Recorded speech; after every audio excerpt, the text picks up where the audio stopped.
Alur cerita Suster Jaga Malam dimulai dari kita sebagai suster yang datang ke rumah sakit. Sesampainya di resepsionis, muncul telepon dari suster lain yang menyuruh kita memberikan obat ke pasien. Mengambil obatnya, kita pergi ke kamar ujung dan di sana kita bertemu pasien kita Pamela dan anaknya Linda. Memberikan obat kita kembali, tapi ada panggilan dari Linda yang minta ganti infus baru. Setelah mengganti infusnya, Linda nanya apakah di ranjang sebelah ada pasien lain karena ada suara bocah nangis. Terdapat 10 ending di sini. Ending pertama, kita pun mengeceknya dan isinya kosong. Tapi saat menyalakan lampu ada bocah yang mojok. Lalu saat ditanya, pala bocahnya mengkedek dan bocahnya toeng. Kita ninggal. Ending kedua, melakukan regresi, kita nyalain lampu, tapi kali ini tidak ada bocah. Lalu terlihat bocahnya berlarian di luar. Tapi saat buka pintu, terlihat di luar gelap dan ada telepon yang berbunyi. Saat kita angkat, ada suara ketawa. Lalu di samping kita ada toeng.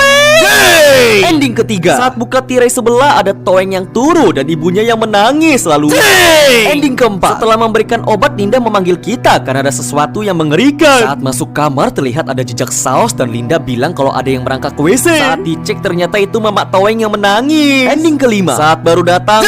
Ending keenam, saat baru datang kita menaruh tas. Lalu setelah memberikan obat, kita mengambil obat sendiri dari tas dan bilang kalau ada obat yang tertinggal. Kemudian setelah mengecek ranjang sebelah, Linda takut dan minta kita untuk pindahin kamar. Tapi saat dicek ke komputer, tidak ada kamar lain. Setelah memberitahu Linda, ada panggilan untuk memberi obat ke Agus, pasien kamar sebelah. Tapi saat mengurusnya, Linda ingin pergi keluar untuk mencari teman jenguk. Kita pun nanya apakah obat dari tas kita sudah dikasih minum ke Pamela. Tapi kata Linda nanti aja. Dan setelah mendengar itu, kita marah. Ending ketujuh, setelah memberikan obat dari tas, kita mengantar infus dan terlihat Pamela bangun dan dia ternyata sudah minum obat kita. Kata Pamela saat meminum obatnya, ada perempuan yang melihatnya dengan wajah marah dan mengusirnya. Mengatakan itu hanya halu. Kita pun ke depan. Lalu ada telepon dari Linda yang bilang kalau Pamela kejang-kejang. Mendengar hal itu, kita tertawa dan Pamela udah turun. Ending ke-8, setelah Pamela minum obat kita, dia meminta kita cek ranjang sebelah. Kemudian saat mengecek, kita teringat masa lalu dan siapa sangka ternyata bocil Toeng adalah pasien kita yang alergi obat dan kita sengaja memberikannya obat. Lalu ibunya yang jadi set girl pun menyusul dan sekarang Pamela adalah korban selanjutnya. Terlihat para arwah korban berkumpul dan kita pun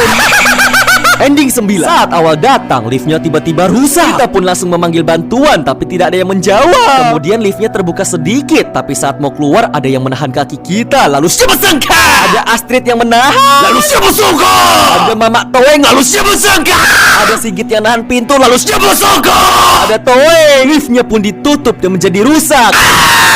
Ending ke-10, kita melihat lift rumah sakit yang disegel dan kita bisa nembus pintu. Memasuki kamar tengah, ada tulisan Agus yang sudah pulang. Dan saat ke kamar Pamela, anaknya tidak menjawab kita. Lalu siapa sangka kita telah jadi hantu dan kita dihajar sama Sigit. Tamat.